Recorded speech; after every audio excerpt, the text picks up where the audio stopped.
they did not do this in an empty market. There were players out here, big players. They could figure out something that the rest of the guys could not.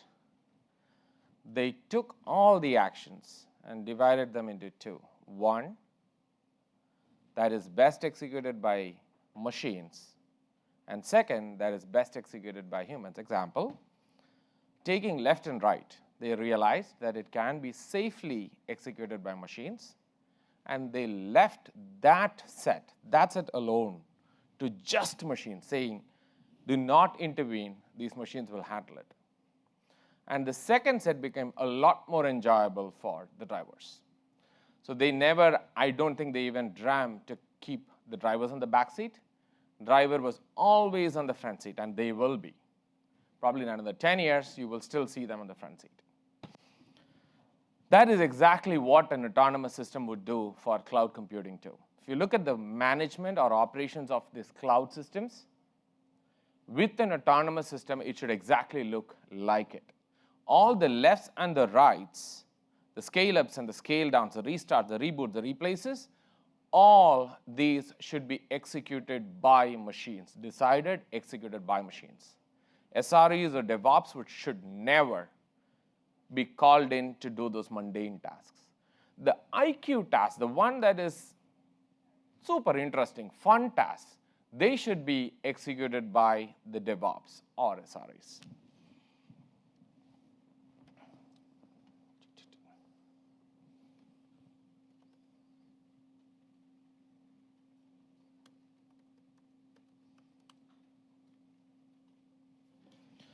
In this session, we will talk about what are the key challenges, how to build an autonomous system, and why should you build one?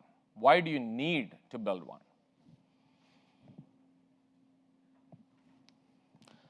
The landscape of dev, right? We started with releasing every quarter, every 6 months, maybe every quarter, then every month. Then we said, you know what, daily, let's release, right? But now if you look at it, we release every 10 minutes. AWS releases, if I'm not wrong, every 33 seconds, which means it's hard now to quantify these releases. Second, you used to release to bare metals, to VMs.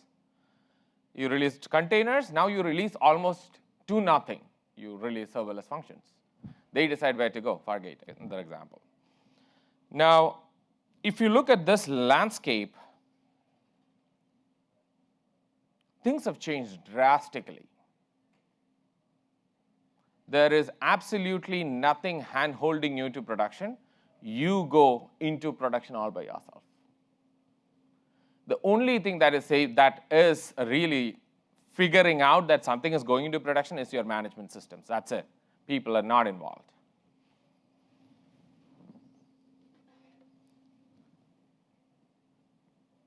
But if you look at the operations, they are almost similar. They look similar. I'm not saying they are the same, but they look very similar. You still configure things. You still configure thresholds. You still manage your system. You still define when to do things. You still have alerts. You still get calls on pagers, right? And nobody likes it. And the result of this is not just inefficiency. It is unhappy operators, unavailable systems, inefficiency. Performance is also a huge challenge now.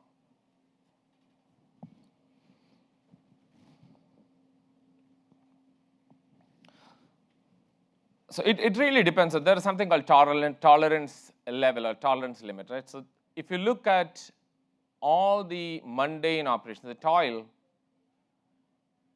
people like doing different things. Some like automated tasks, some like manual tasks, some like repeated tasks.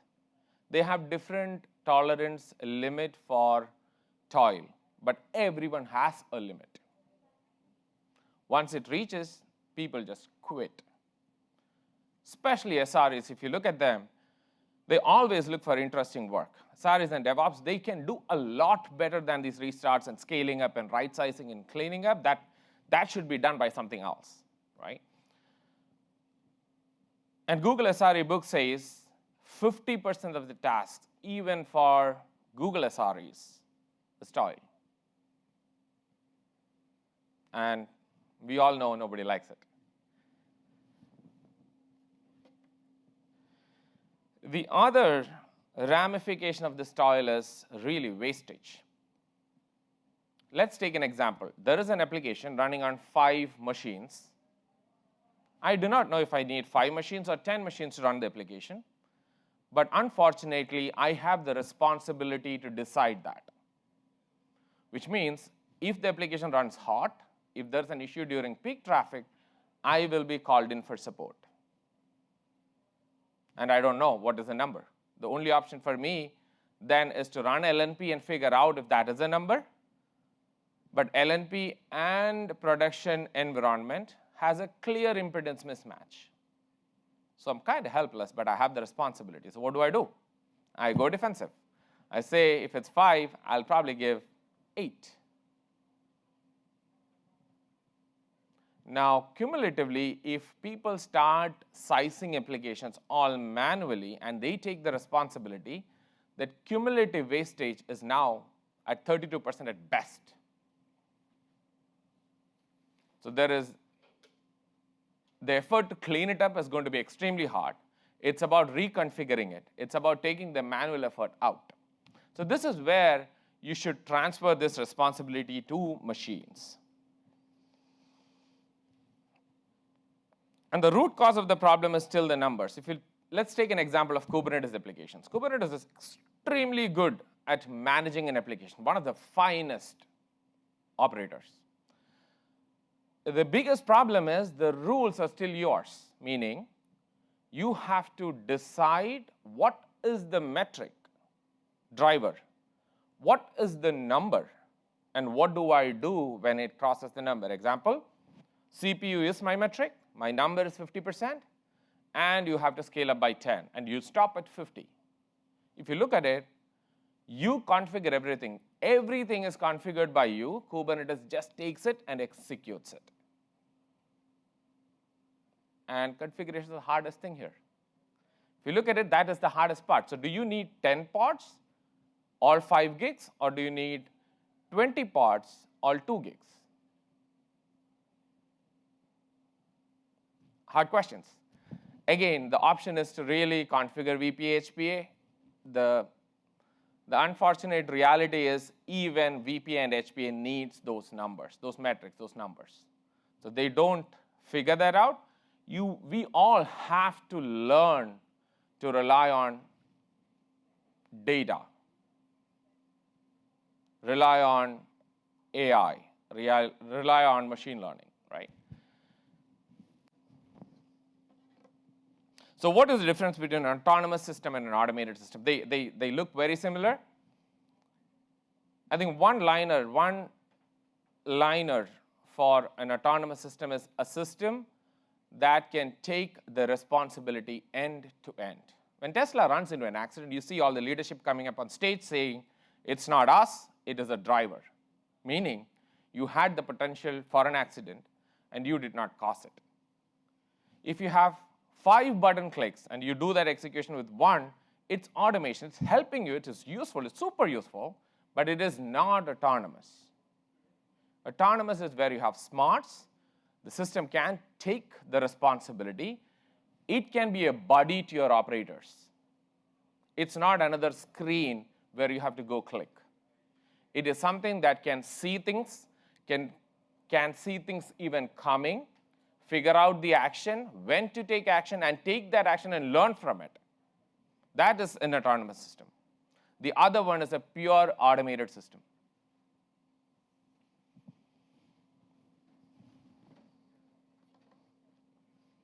Shift left and shift right. This is probably something that I have been doing for the past 10 years. I've seen configuration moving from all the way from developers into production, moving back into developers. You take things that are best executed at production into production, that's shift right, and the things that are best executed during development phase Move it to the left, that's shift left. If you shift left, mostly the responsibility goes to the developer. If you shift right, the responsibility goes back to the operators. I think we are missing one point here. So we are shifting left and right, but before doing that, you had to shift up, meaning find all the operations and see if a system can do it, not people. Don't ask them to configure because we don't know the number. Ask the system to do it. Ask the system to figure out what is the number and help me in such cases, and the residue, the remnants, that alone has to be now shifted left or right. They stick then. You don't have to oscillate. You don't shift left and right continuously. You shift and it sticks. For instance, in Kubernetes world, the number of pods or the size of the pods, it should not be configured anywhere. The metric to watch should not be configured anywhere. They all should be figured out by the system. It has to decide when and what to act on. And if there is a production issue, the most important thing is all of us should be able to say, you know what, this is decided by the system, not me. You need someone who will never complain about cleaning stuff up in production. That's exactly an autonomous system. In fact, I don't want to make it a one-way conversation. If you have questions, please stop me and ask me. Let's make it a conversation than a one-way. All right, so the other aspect is, I've heard many times people say we are not ready for autonomy. Autonomy is not a thing in future. It started in 2003. There are things out there that are already autonomous. It is not for applications that are clearly serverless alone. Yes, it works best on automated systems. You have to be automated to be autonomous, but that is not a prereq for the tech. The tech works or started working 20 years ago. So if you are not autonomous, you are missing out on a lot of things.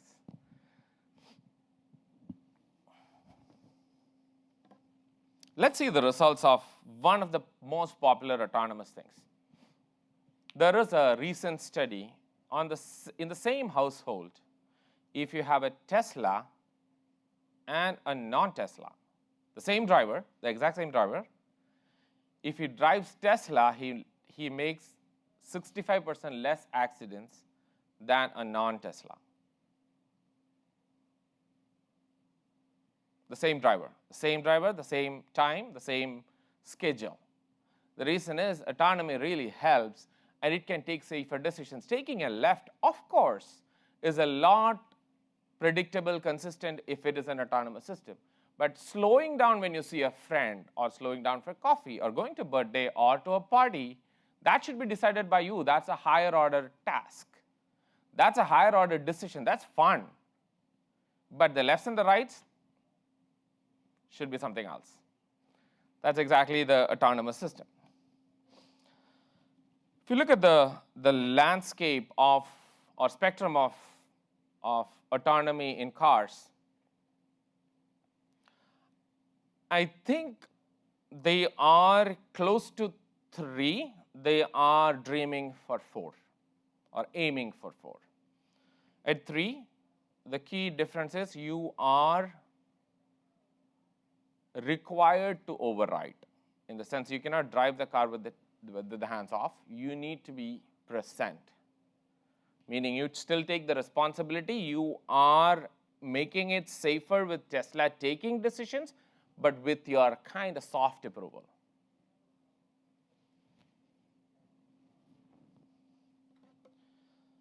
These are all the options we have.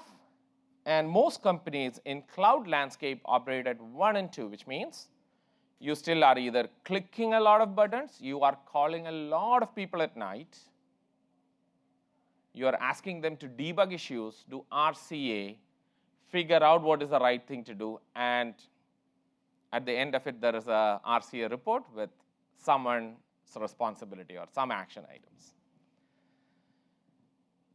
But you clearly have an opportunity to be at 4, not even 3, at 4, meaning the system should be able to see availability issues brewing. It should be able to see it coming. It can predict to some extent. When it sees it, it should be able to evaluate the cost of that fix. It should be able to decide if a recall is affordable or not. Once decided that it's affordable, it should be able to take that action in production. It should not be sending you an alert or a pager and you asking you to click. It should take that action. For instance, if a service is running hot, the system should see that it is running hot, and it is solely because the service is not having enough resources, not because of a dependency. It should confidently take an action to scale up and make sure the service is now smooth. It should be able to scale down after the event. It should be able to send a report to the developer and to the SRE saying, this service was running hot at this traffic, and this is what I did, and it helped. Today, for each of this, you get a call, and you will have to take a decision everywhere. And again, I repeat, it is never going to be autonomous if you had to wake up and click.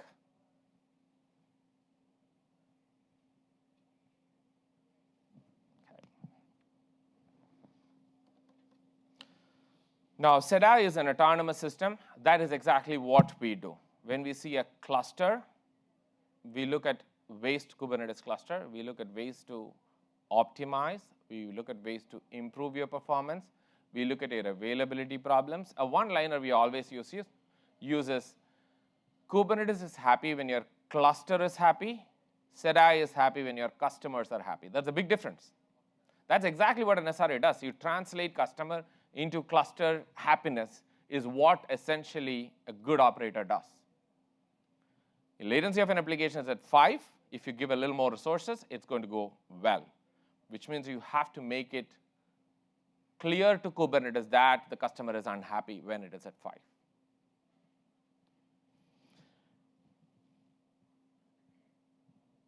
Cost of an action, right?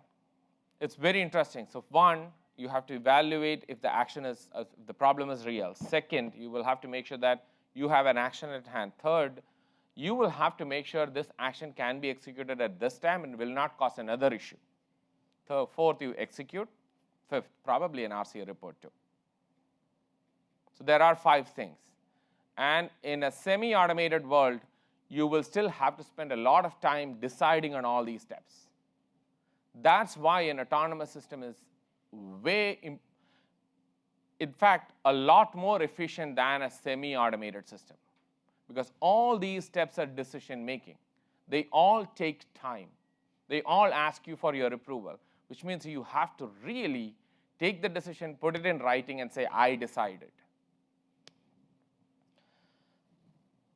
The second aspect is the cost of an action, in the sense, if you are automating it, if you are recruiting a lot more SREs to do this job of clicking buttons, you are essentially spending a lot of money too. So you are saving the operator cost as well. This is not a very large company. It operates around 12 billion requests every week. So it's not a very large company.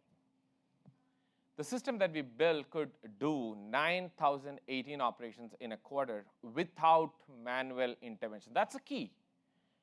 You did not wake up a single SRE or a DevOps or send an alert. It operated, it evaluated the safety, it got a report out of it, and sent it to developers saying, these are the hot spots, and you can work on it. So the operations that were done by the system is all done by the system, all executed by the system.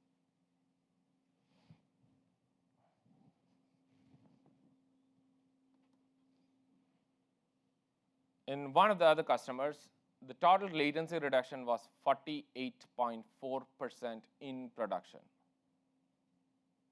Services that were running slower started running super fast. and the amount of money they had to spend was $12. I know $12 is not a lot of money. The reason I'm putting that there is that was exactly the integer money they had to spend to get this. They did not deploy people there. They did not look at the code again. They just deployed an autonomous system and looked for the opportunity. The system found out, yes, this application needs some more, let's say memory. This application needs some more CPU. This application dependency is really crawling. You need a better connection here. So those were figured out and executed on their behalf.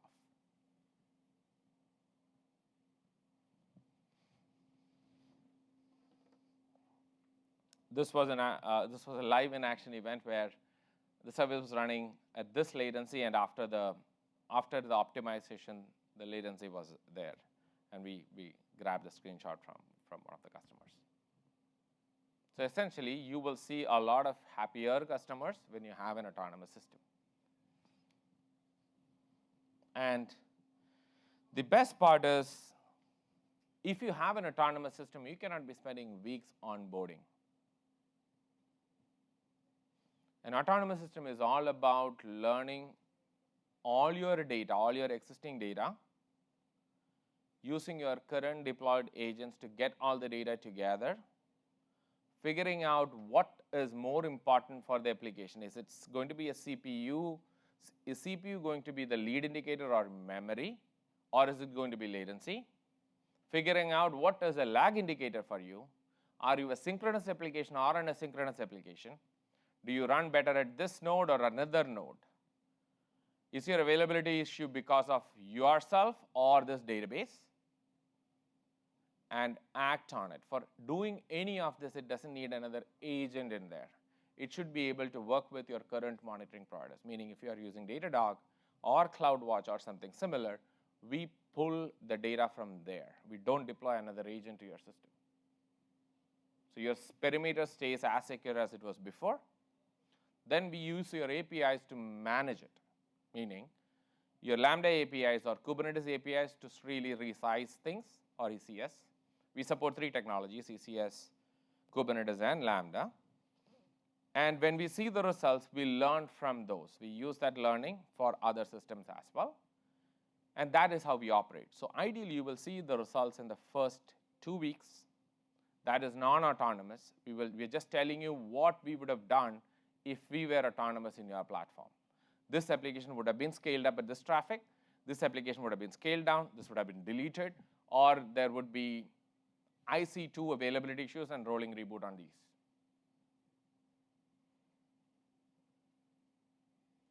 Now, with all this information, we offer 2 other features. One, release intelligence.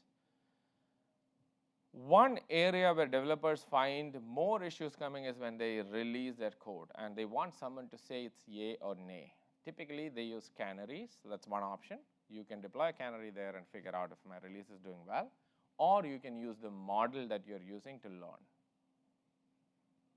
The first drop of data is then taken by the model. We ask the model, what do you think about the numbers of this application? If the model says yes, we will give you a scorecard of 10, let's say. And if the model says no, we will give you a lesser scorecard. And you can use this scorecard to decide on a rollback or a roll forward. The other aspect is SLO. That's very interesting. SLOs are ways to call your service not meeting or breaching an SLO. So what most systems do is tell you if you are meeting your SLO or you have a breach. We call our SLO management an active SLO management, meaning if we see a breach, we don't tell you that there is a breach. We try to do whatever is possible to avoid the breach. For example, if your latency SLO is 5 milliseconds, we see you running at 7, and we know your application is vertically scalable and it responds correctly to our scales, we will do that proactively. We don't do that when we see it at 7. We do that when we see it going to 7. So trying to defend your application always is done with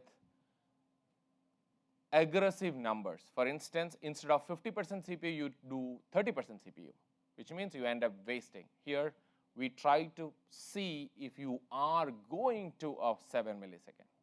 It's not a defensive number. It's trying to predict where you're going to go.